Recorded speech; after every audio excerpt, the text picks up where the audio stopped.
Well, hi everyone. It's Ben here with United by Rice, and thank you all for joining us for another episode. As you can see, Junko, my normal co-host, isn't here, but instead, I'm very excited to welcome someone who I admire a ton in this business, Olivia Cheng, who will not quite sit in. We don't have any other interview guests, but more or less be my co-host for this episode. So, Olivia, it's really, really great to see you again.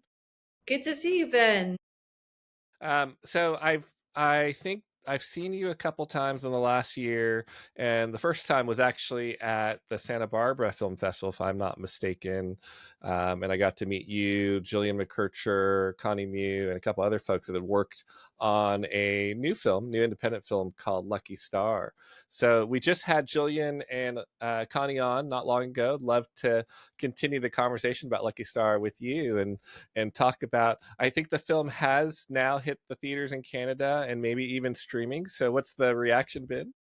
The reaction's been incredible.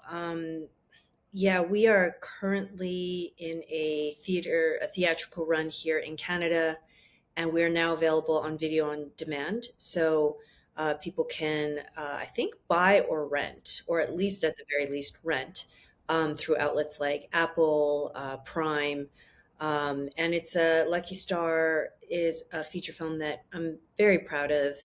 It is a story that centers on a father named Lucky, who unfortunately is not so lucky when it comes to falling victim to a tax scam. And he relapses hard into his gambling addiction to try to make up the financial shortfall. And I play his wife, Noelle, who, due to all the financial pressures, I start making some ethically dubious choices myself, which I think are understandable. Um, but the whole movie really is kind of this slice of life portrait of a family that's really coming apart at the seams because of one person's um, sort of almost invisible addiction. And I comp the movie to something like Blue Valentine meets Pursuit of Happiness, because you're watching a marriage become Mm-hmm. strained, and you're also watching a father struggle to provide and just feel the financial pressures build on him at every turn. So, yeah, I'm really proud of it, and I would love for people to check it out. Yeah, and I've seen it now a couple times, and the character you Bless play, it's a wonderful film. I know we've talked before about Asian representation in film and how important that is, and I think all of the characters you see in Lucky Star, you know, there's a great renaissance isn't the right word, but there's momentum, right, of Asian representation, but you still don't see every type of Asian on on screen, right? You still see very often very stereotypical Asians on screen. You just see more of them. And I think Lucky Star does such a nice job of showing you a family that we haven't seen. Right? I always think that the Asian family is still generally represented as like the new immigrant family or the generational trauma family, something along those lines. And there are a lot of great films there, but I think Lucky Star brings something a little bit different. And I wanna jump in on what you just said there, because I think it's okay if content starts from a place where we might label it stereotypical, because any kind of stereotype, there's some nugget of truth. Sure. Maybe it gets blown up and twisted or reduced to something that's very dehumanizing or flat. But I think I think it's getting to see characters that are complex, and getting to see characters that are fully formed, whether they're and that should include flaws, that should include idiosyncrasies, that should include a real point of view.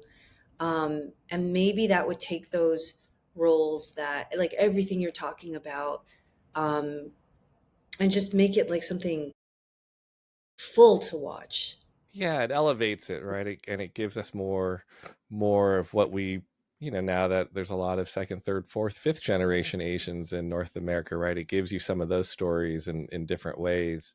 And actually, related to what you just said, I'm going to touch upon that topic a little bit later on in the discussion. But to stay on Lucky Star, I don't want to give away the ending because it sounds like people are just starting to watch it. But in preparing to play that role, was your character, had you faced yourself anything in your own personal life, like the story that she's going through, or that your daughter's going through, or Connie in the movie Grace, right? Her character name is Grace, if I Yes, yes, recall. Grace Yes. played by Connie Mew. Yeah. Yeah, where she had to almost be a grown up to Lucky at times. Like, where did you draw the reference for this, for your character, from?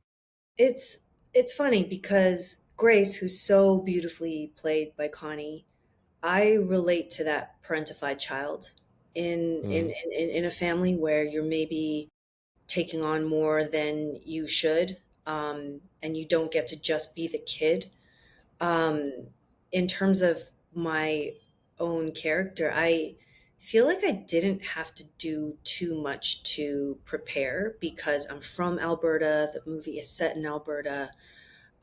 There's already like a real understanding. There's an essence I think Albertans have, and it was just pure coincidence and synchronicity that myself, Terry, Connie, and Summer is the writer director, Jillian McKercher's cousin.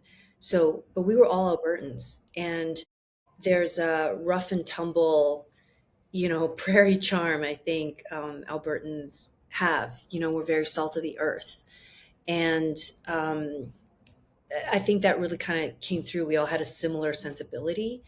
And for myself, I think one of the reasons this film is so culturally resonant for me, and by that I mean it represents where I'm from, it represents the kind of people I grew up with.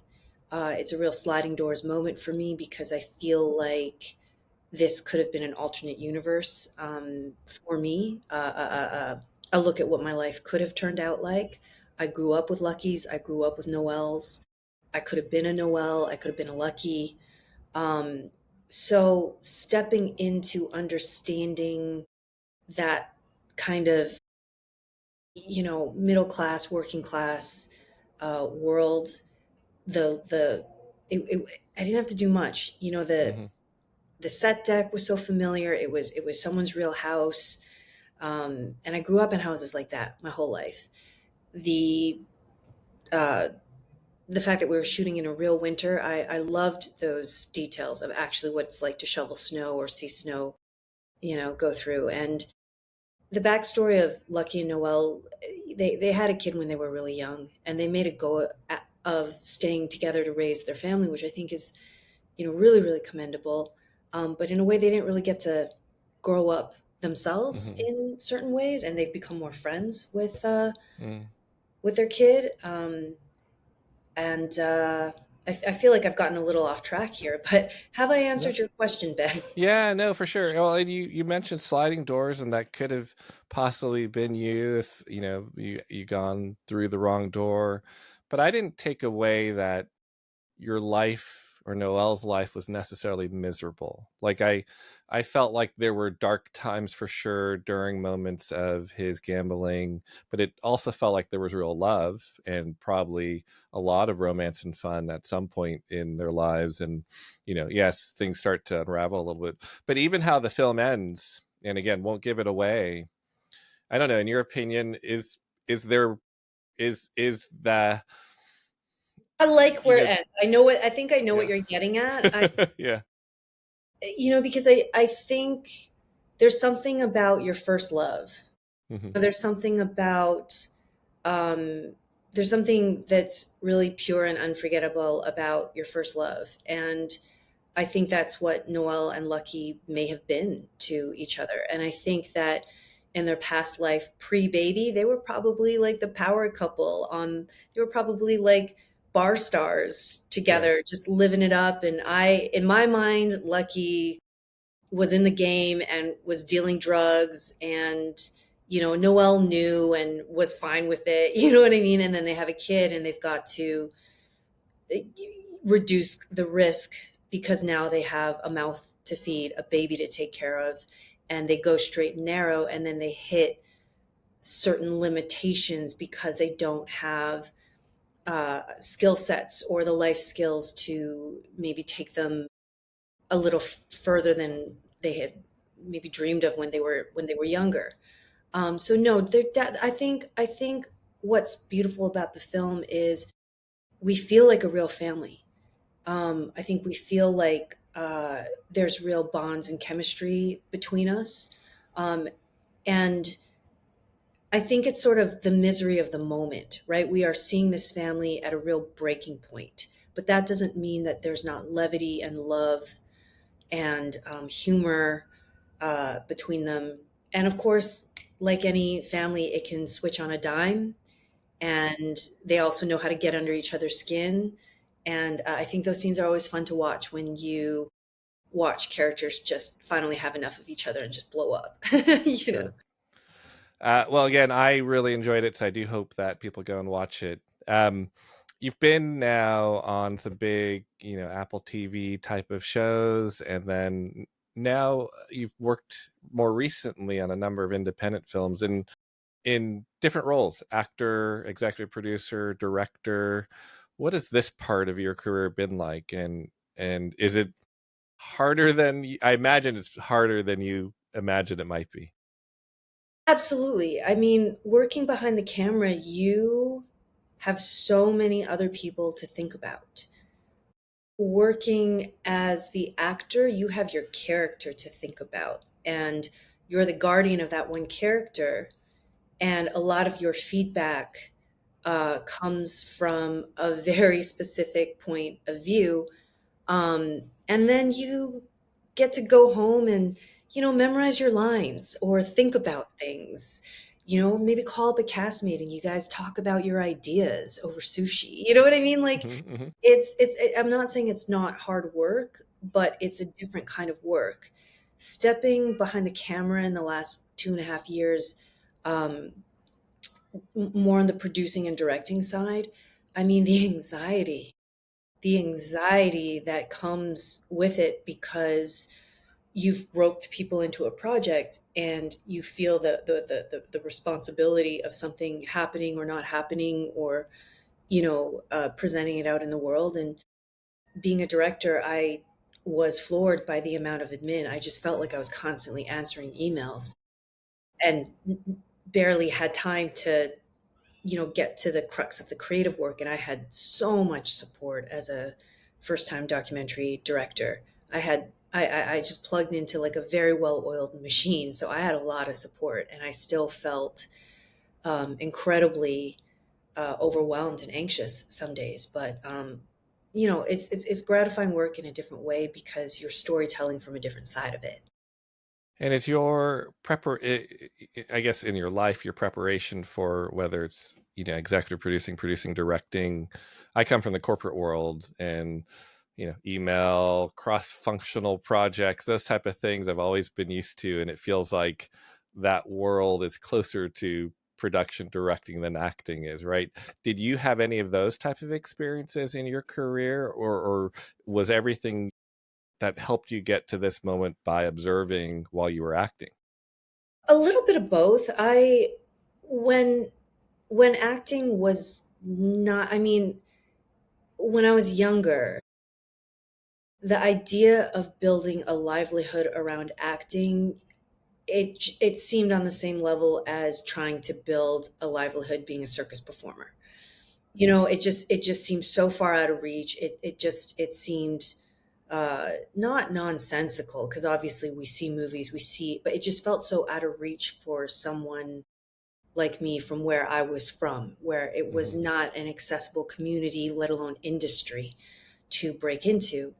Um, so I actually went into media. So I was a videographer, I was a broadcast journalist, I also was a youth culture and features writer, and I would cross promote between the mediums. I was messing around with coding and, building websites at a really young age. So Being in a corporate newsroom environment, you are constantly multitasking. You have multiple deadlines a day. Things can shift or pivot because it's dependent on the news. Um, and you really learn what happens when one cog in the machine doesn't really do its job. It affects other people. So I think that gave me a really unique life experience and job experience that a lot of actors don't have. It taught me a lot about talking to people because every day, I mean, unfortunately, half the time, if you're meeting me as a news reporter, it might be the worst day of your life. Mm, Right? And I might be there to knock on your door to ask for a picture of your loved one for the news. I might be asking you for an interview on the worst day of your life. It really teaches you to have to read the room quickly, connect quickly, and those are all real transferable skills because I realize that producing it's managing people. And with directing, you are part of a team, it's high pressure, you have deadlines to hit. So that was transferable. My time on set, because you can take all the acting classes you want. There is no class out there that teaches you to handle the set politics, and mm, every set has its own brand of politics. You have big personalities, you have creatives, you have budgets that are, you know you're behind by a day at the beginning of the day. So it's a big pressure cooker sometimes. So all of that I think was really transferable into um, stepping into behind the scenes roles. mhm, mhm. And well, I don't think we mentioned it by name yet, but I think the documentary that we're talking about is I Am Raquel Welch. Yeah, thank Um, you. and how has that been received? And I don't know anything about Raquel Welch's like estate and her family that's left behind, but have you had an opportunity to connect with them and hear their reactions to the film? I think the folks I've heard from her estate, I think it's been received really well. I'm really proud of it. I think it came out at a really uh, it's not an ideal time in the industry. So what I've learned in the last year is if you are, first of all, lucky enough to even have something cross the finish line and have something get out there, it is a season, and I hope it's not the new reality, but maybe it's also the new reality of it's DIY marketing time. Mm-hmm. Mm-hmm. So uh you know I think I Am Raquel Welch, it came out, uh um I want to be really careful here. I would have loved for Raquel to um get eyes on her story in a bigger way. Mm-hmm. So the people who have seen it, the feedback's been really heartening. I'm not saying it's a perfect film. I'm sure there are the critics out there, but I really am proud of how I think that film. It's part of a tribute documentary franchise. So I think the themes that Raquel wanted to be heard on in her life, I think we really hit those for her. She left behind a memoir, so it was really easy to literally just go off her words to be like, this is what she wanted people to understand about her. This is a theme that she had to contend with throughout her 60-year career. So it was really easy to build those pillars. And I think my job was to bring as much depth to her story as possible because I do not think she got the credit she deserved or the understanding and compassion that she may have deserved, because I think she was in absolutely an enviable position and also a very difficult position. And she was a complex woman with a complex story. Sure. Yeah, and you're alluding to the fact that maybe it didn't get the distribution that it could have, and it's Don't get me in been. trouble, Ben. Don't get me in Yeah, trouble. I won't, but I will just say hopefully it gets another, a It got second life. yeah, it got some. I think it got some great distribution partners. I think there were, look, there are a lot of there are a lot of funding cuts and layoffs that are happening Sure. industry wide right now. Yeah. Let's leave it at that. So Yeah. it's an odd Yeah. time. Yeah. Well, and so I think the reason why I can run into someone like you from time to time is because they're, if we kind of go back to Asian American or Asian North American films, is there is a real community, and I think the Gold Gala just happened and I've yet to get invited, but that's okay. That'll happen someday maybe. But sometimes I see all the wonderful photos and clips that come out of events like that and wonder what isn't happening to get some of these films made and distributed, right? It seems like all the people we need are in that room. You've got the directors, the filmmakers, you've got the money, the investors. What do you see from your vantage point of where's the system broken? And I know like the whole film industry is just in a transition, so that it may just be hard to answer this question in this moment in time, but I would love your perspective. It's a great question. I am in the midst of figuring out a good answer to that question because it's a question I have myself. I think that the big thing to note is this is an industry of perception on every level in every way, and it's not my favorite thing because it can work in your favor, it can really work against your favor, right? Like, are you coming off a hot project? Are you in some kind of zeitgeist moment where you're deemed popular enough to be invited to said events or be on the lists of being part of certain projects, or to be deemed valuable enough for sales agents and distributors to go, oh, you have that actor attached to this project? Here, here's $500,000 before the project even gets made. Here's a pre-sale amount because we believe that that person will automatically make up this kind of shortfall. I was recently at a Asian American film financier symposium, and there were studio heads, there were directors. I ran a panel for the actors. Um, I think there is a collective understanding that the system as it stands right now only really serves a very, very, very small amount of proven talent or formulaic stories. Um, there's one studio executive who I will not name, who it was very humorous, but also it was so true, where they pointed out that if you really look at their studio's roster, it comes down to three main formulas: um, white man out for revenge, white woman in peril, or man versus creature. So anything outside of that scope is a very hard sell. Again, in an industry of perception that is so subjective and trying to guess what the next hit could be, or trying to replicate, oh, that was really successful. We need a version of that.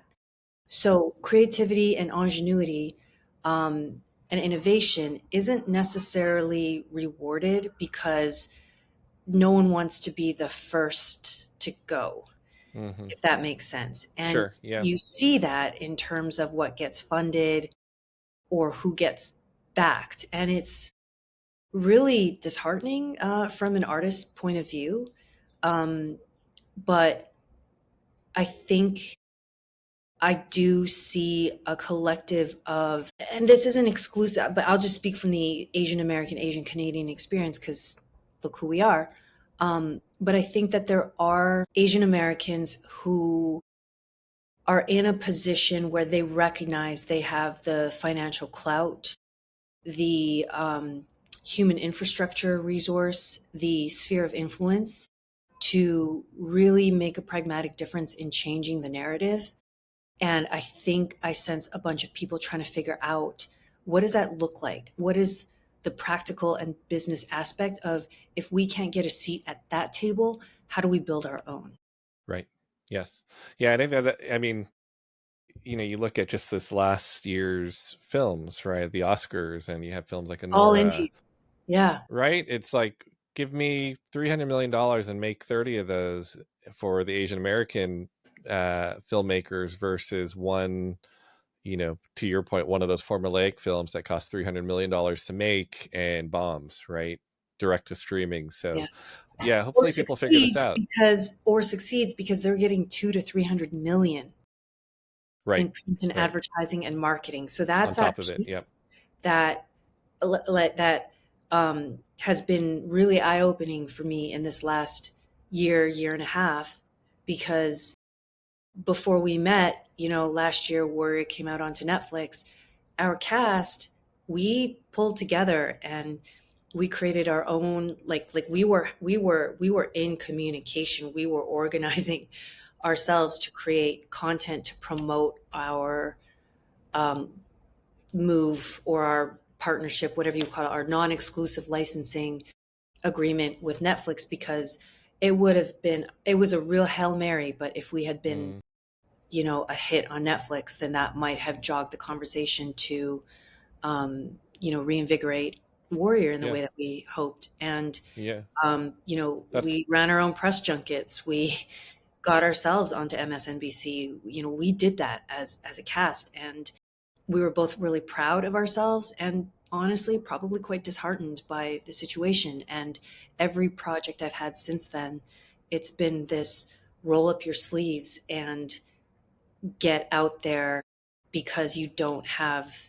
the backing. I think hmm I'm privileged enough to say I'm used to and have, yeah. come to think of as, the bare Yeah. minimum.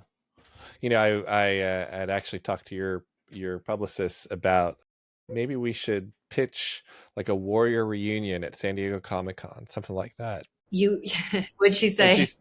she said, "Well, that's great, but you'd have to pay the cost of everyone's travel and hotel." I'm like, "Okay, that's a little more than I can bear." And I think that underscores your point that for a show that is really beloved with a lot of fans, not just Asian Americans, that there's no one, to your point, who will stand up and put up a few dollars to try to breathe some life in a wonderful That's franchise. exactly it. Like, we have had Comic Con and events like it brought up multiple times by fans. We'd be there in a heartbeat. But I think what people don't fully understand, because we didn't fully understand it, is when you don't have the network support, who is paying? We are from all over the world. You know what Right. I mean? Like Yeah. Australia, Indonesia, UK, Hong Kong, all over America, all over Canada.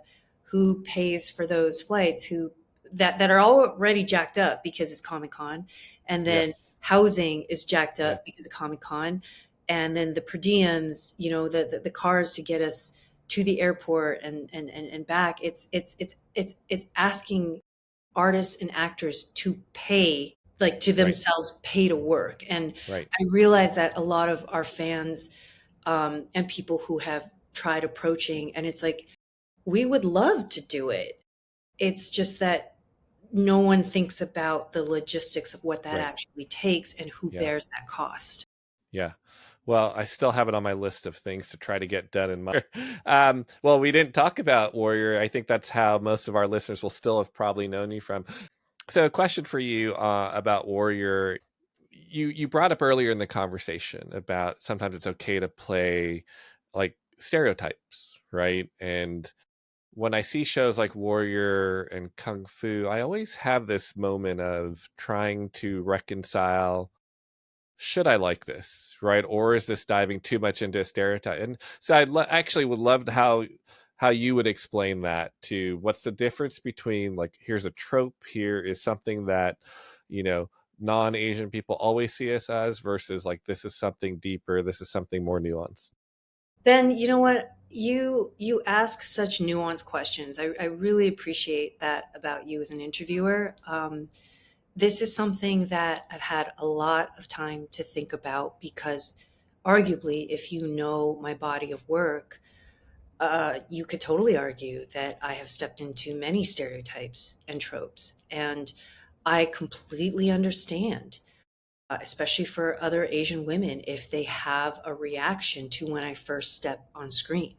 And Hmm. that I have heard for some Asian women that it's too painful for them, and they don't go beyond the first episode.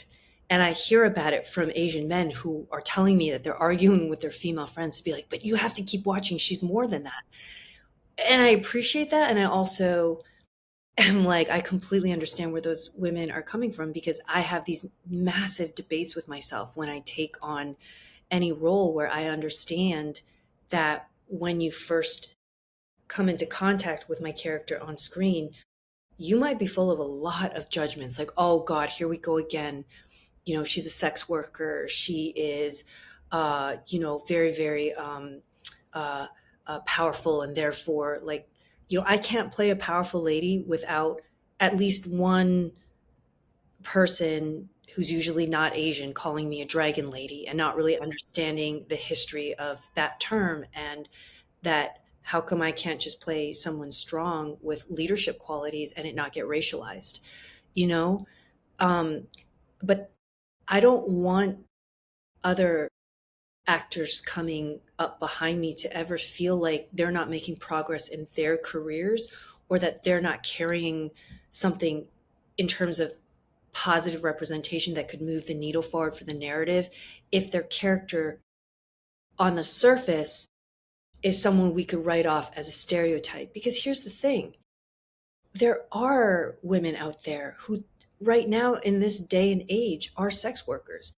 Hmm. Are their stories worth less? Are their voices worth less? Are they not allowed to be represented on screen?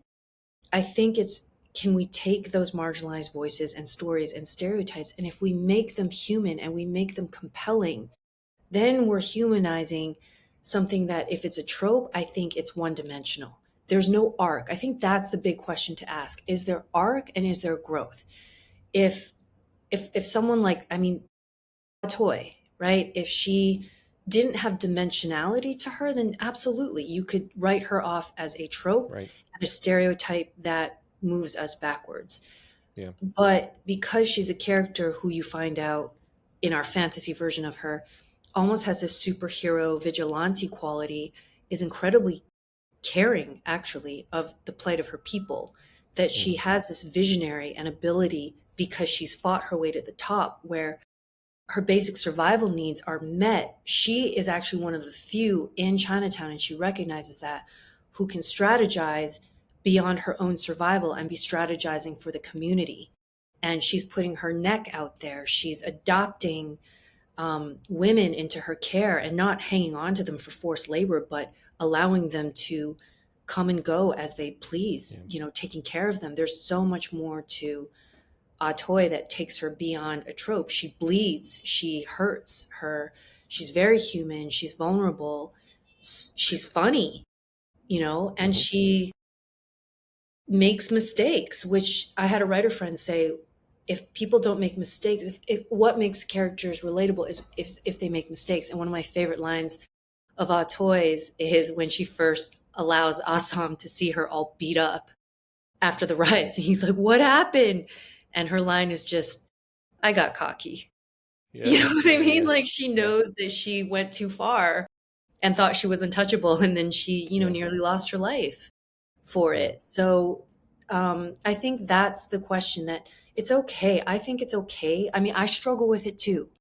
But I think the question isn't, is this just a trope or is this a stereotype? I think that the next evolution in the conversation for artists, screenwriters, producers, directors, audience members is to go, okay, she starts here and she's bringing up reactions, and that's not a bad thing. But does she get to grow from there? Does Hmm. she get to surprise me as an audience member? Does she get to show me a glimpse of humanity that makes her relatable? I think that's the important Yeah. question to ask as Yeah, we for sure. as And we grow as audience members, in terms yeah, of how we watch. and that's the importance of more seasons too. So, but Atoy is such a wonderful. It's one of the most powerful Asian women characters I think we've ever had on TV or film. So, again, always appreciated you in that, and wonderful answer. I know we got to let you go soon for dinner coming up, but couple just fun questions because it's in your press kit. I just need to know what these are. No, Like, you said you are a boss at Twister. true. Where is that from? What is this? Is this something you do Wait, regularly?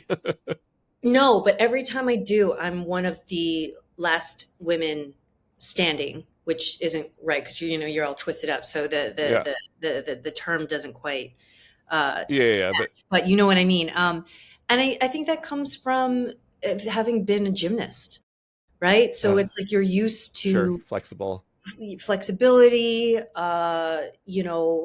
holding in positions, um, Pilates, yoga. I think, being having an athletic background in that sense is a real benefit when you're playing a Yeah. game like Twister. Well, are you usually playing with other like Asian women? Is height an advantage? Length? Yes, yeah, and I'm Okay. tall. Yeah. I've got very Yeah. long arms. One of the strangest, I'm trying to keep a file in my phone called kind words. So if someone texts me something, and it gives you that reaction, I'm like, oh, that's so kind. I try to screenshot it and save it. And I got this tweet before I hopped off X and, you know, Yeah. all of that. That's a whole other conversation. But Yeah. I got a text that both made me laugh and maybe go, that's kind of odd, but I'm gonna screenshot it because I've always been really self-conscious in a way of my long arms. And I joke that I look like one of those um, blow up uh, I know what you're they're, talking they're about. they're in Yeah. front of like used car lots Yeah. sometimes, Yeah. and they're blowing in the wind and they look like a big gummy person with super long arms and wardrobe. They're forever having to lengthen stuff to come to my wrist. And so this tweet was, I love your long arms, hottie. uh, so I have long arms, and so obviously for Twister that's an advantage because you can touch the color. So That's yeah, well, actually, now that actually reminds me of your basketball moment too in the Bay Area.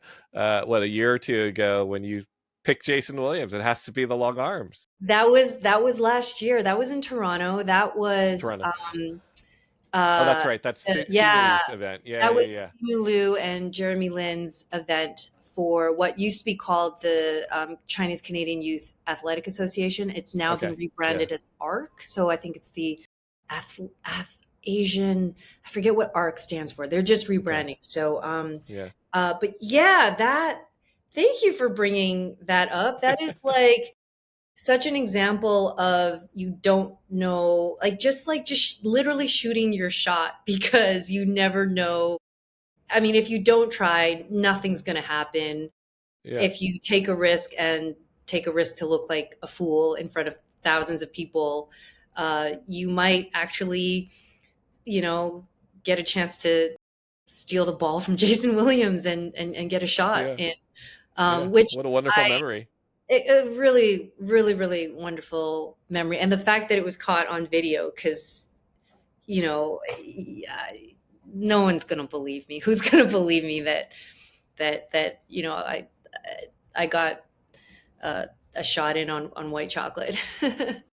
I mean, I played so much basketball in my life, but I have nothing on video that is anything like that moment. So it is amazing. That's what I'm uh, saying. And like, I just yeah. remember that they had said in the locker room, the Fung brothers who were on my team, they said, guys, we're really going to try to, we're really like they were playing to win that year. The first year I played for them, the goal was to get everybody on the boards because Oh, most sure. of us are not basketball players. Sure. We're Yeah. out here to support the kids, but it's highly vulnerable to step out in front of people and be like, I'm not good at this, but I'm here to support youth athletics, and they said if you're going to try anything silly or stupid or to entertain the crowd, do it in the first quarter. So it was so competitive that year. It was frightening. And, White Chocolate is who he is because he's highly competitive. So Yeah. I stupidly thought he really couldn't see me. And I didn't realize the scope of his legend. Like I knew he was an actual NBA Yeah. player. I didn't know. Yeah. I didn't know. And he took the ball away from me with no effort, and that was kind of embarrassing because I'm like everybody saw that. And then so yeah, I just doubled down and got in his face, and I was like, I'm coming for you, which is like the dumbest thing to say to an NBA player when you've barely ever touched a basketball in your life. But he was a good sport, right? So he was like kind of like playing up to it. And then someone had told me, watch their waist. If you're on defense, watch their waist. Don't get caught up watching their face or watching the ball because they can. So I was just watching his waist and I was side shuffling with him. And so because I side shuffled with him when he tried to go behind the back, and I think he was going to try to put the ball between my legs and go around me, it hit my Yeah. thigh. And because Uh-huh. I was already looking down, I scooped very unglamorously and not with much grace, but I scooped the ball. And then I did my best at a, what do you call it? Is it a breakaway? Yeah, But I like can't dribble. a breakaway layup. Yeah. Yeah. So Yeah. but I can't dribble. So it was like the slowest breakaway. And only upon watching the video did I even realize he was jogging backwards beside me the whole time. And I didn't even know that because I was just so focused on this ball. And Yeah. then, yeah, my friends Yeah. had said, plant, look at the thing, and then shoot. And if you get a shot, hand in the cookie jar and you dance after. Like you dance Excellent. after. Yeah. Well, you've been generous with your time. We ask everybody, since it is United by Rice, if you've had a long day, long shoot, what is your go-to comfort rice dish? Okay. I'm going to say barbecue duck with rice noodle soup. With rice noodle soup. Yeah. And that's actually perfectly legitimate answer. Rice noodles, noodles, all the same family. And when you say the barbecue, so there's like the Cambodian style, Vietnamese style. Or are we talking like the Hong Kong Chinese Yeah, Cantonese. Yeah. Cantonese. Yeah. Okay, Like because you're a good Cantonese. Your Cantonese parents are diner. Cantonese. Yeah. Yeah, My parents yeah, are Cantonese yeah, Chinese from yeah. Hong Kong. Yeah. Excellent, excellent. Well, I could talk to you all night. So please Ditto. be on again. We'd love to talk to you again and talk about other projects that you have coming up in the future. But have a great evening, and so lovely to see you. Thanks, Ben. Thanks for letting me co host.